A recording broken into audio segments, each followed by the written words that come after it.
In the year 10191, the human race is capable of advanced space travel and visits all kinds of places in the universe. Each planet is a different nation with houses ruled by dukes, but they're all part of the same empire. One of these planets is Arrakis, which has a surface made of a very harsh desert and contains the only source of spice, a rare and valuable substance that extends human vitality and is needed for interstellar travel. Because of this, Arrakis is considered the most valuable planet, regardless of the desert, and all the noble houses wish to rule it. Spice harvesters that the locals call outsiders come to Arrakis to ravage the land during the night to avoid the heat of the day. These outsiders have treated the local people cruelly as they've colonized the planet for its supply of spice. The Harkonnen family came to the planet many years ago and currently controls the spice production, which has made them richer than the Emperor. The locals, known as the Fremen, always try to attack the spice harvesters in an effort to drive them away. But these warriors are never strong enough to win. However, one day the Emperor sends a decree that kicks the Harkonnens and their people out of the planet, but nobody knows why. Meanwhile, in Caladan, Lady Jessica and her son Paul of House Atreides are having breakfast. Jessica wants her son to practice a power known as Bene Gesserit, and tells him to use the voice, which should allow him to mind control people. Paul tries to use it on her and fails, but Jessica reminds him it takes years to learn. She also asks if he's had any dreams, and Paul thinks about the visions of a girl called Chani, but he lies and says no. After his meal, Paul learns more about Arrakis, which is plagued by powerful sandstorms and giant sandworms. Long exposure to spice has given the Fremen their characteristic blue eyes, and they consider spice to be sacred. However, the Empire uses spice to help navigators travel the stars. Sometime later, Paul and his father Duke Leto welcome the Herald of the Change, who has come with orders from the Emperor. House Atreides will take control of Arrakis and serve as its steward. Duke Leto accepts and seals the deal with his ring. Afterward, Paul meets with Duncan, the swordmaster of House Atreides. Paul asks Duncan to take him to Arrakis with him and his team, but Duncan declines, saying he'd be court-martialed. Paul tells Duncan about the premonitory dreams he's had of Arrakis, explaining he's seen Duncan with the Fremen and dying in battle. However, Duncan still says no because he doesn't believe in the dreams. Refusing to give up, Paul goes to see Leto to ask for permission to go with Duncan. But Leto also refuses because Paul must be at his side when the family arrives in Arrakis. He fears a war is coming. That's why he sent Duncan ahead with a team to try to forge an alliance with the Fremen. Later, Paul trains at sword fighting with Gurney, the war master of House Atreides, who is angry because Paul doesn't take training seriously and forces him into combat. While using a force field shield to prevent the blades from penetrating, they fight for a few minutes and end in a tie, which would have been a mutual death without the shields. Gurney warns him how vicious the Harkonnens are, so Paul should be ready for war. Meanwhile, in Gadi Prime, the home world of House Harkonnen, Robin visits his uncle Baron Harkonnen to tell him that all of their ships have left Arrakis. Furious, he yells as he wonders why the Emperor did this to them. But the Baron and his right-hand Peter mysteriously say that a gift isn't always a gift. Back in Caladan, Jessica wakes Paul in the middle of the night, because Reverend Mother Gaius of the Bene Gesserit school is here, and wants to meet Paul. Apparently Jessica told her about his dreams. First, Dr. Yue checks Paul's vitals, and he uses the chance to whisper to Paul that while the Bene Gesserit claim to serve the greater good, they also serve their own agenda. Then Yue that Paul's heart is strong, and Jessica uses sign language to ask him to keep the secret.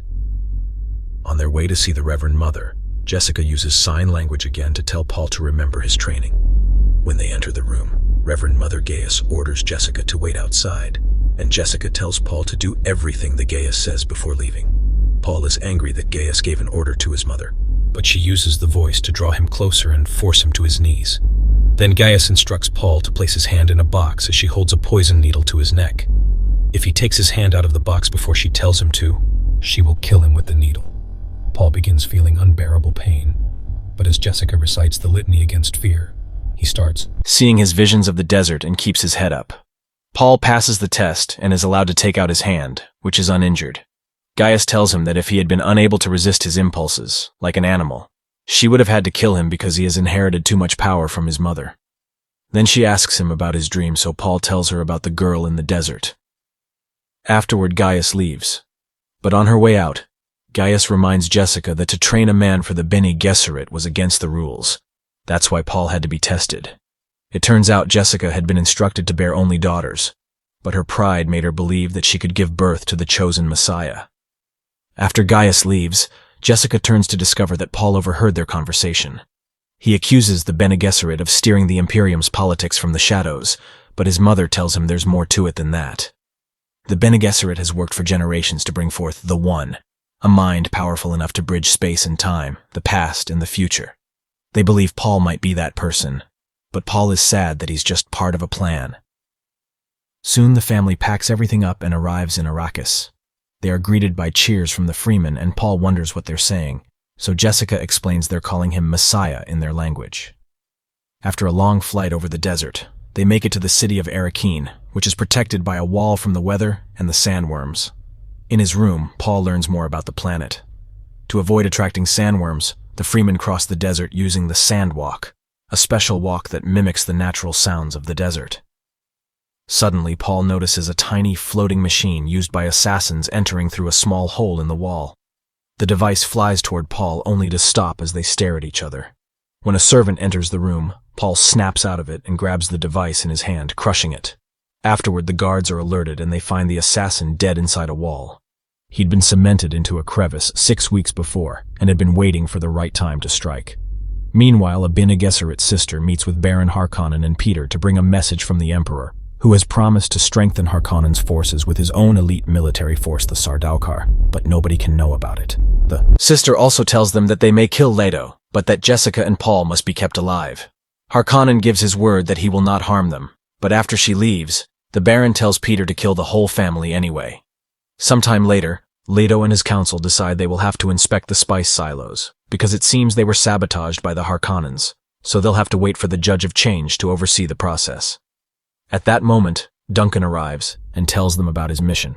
He lived with the Freemen for 4 weeks and learned that there are millions of them on Arrakis, some located in tunnels below ground that Harkonnen didn't know of. Duncan has also brought Stilgar, the leader of a Freeman tribe, to meet the Duke. After Leto greets him, Stilgar spits on the ground. But this is a sign of respect in his culture, and Leto returns the gesture. Stilgar tells them that they are outworlders who take spice and give nothing in return. So Leto responds that he knows the Freemen have suffered and promises his people will leave them alone. Stilgar accepts this as honorable and turns to leave, but Paul asks him to stay. Sadly, Stilgar can't stay, but he tells Paul in his language that he recognizes him. Afterward, Duncan shows them some of the technology he's borrowed from the Freemen, including a paracompass, which can tell direction despite magnetic interference. Sometime later, Leto and his people meet the Judge of Changer Kinds, and her attitude almost gets her killed by the guards. She proceeds to inspect the still suits they're wearing to make sure they're in good condition, otherwise they won't survive in the desert. Suddenly, Kynes notices the way Paul is wearing his boots in a non-standard fashion and asks who taught him to do it, but he says it just felt like the right way. The harvesting crawler is harvesting spice from the surface while the spotter is on the lookout for sand waves that indicate worm activity. The worms travel deep, but they're attracted by noise and vibration. They can't use shields because those attract worms too. At that moment, Leto spots a sand wave and Kynes calls for a carryall to retrieve the crawler. The carryall arrives and lands on the crawler, but a malfunction causes the carryall to fail at picking up the crawler. This means the crawler's crew is in danger, so Leto decides that they will use the 3 aircraft to save them. As soon as the aircraft land near the crawler, Leto orders his men to throw out the shield generators to make room. Then he calls out over the radio for the men to leave the crawler and come aboard. The carryall flies away as the worm comes closer, and the crew is guided by Paul toward the aircraft. However, he suddenly freezes when he falls into a trance. Leto is about to take off when they realize Paul isn't on board, and the worm is almost there. Now Paul falls to his knees and hears weird words in his mind before he starts whispering to himself.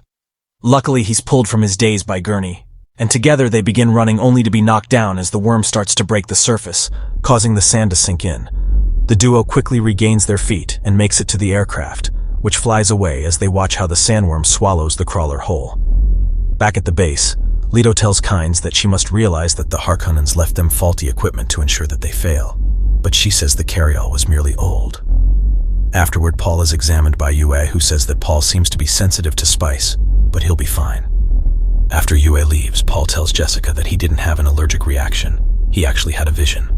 He describes what he saw about the desert, the war, and even kissing Chani, saying that it was confusing because he saw what he thought was his death, but wasn't.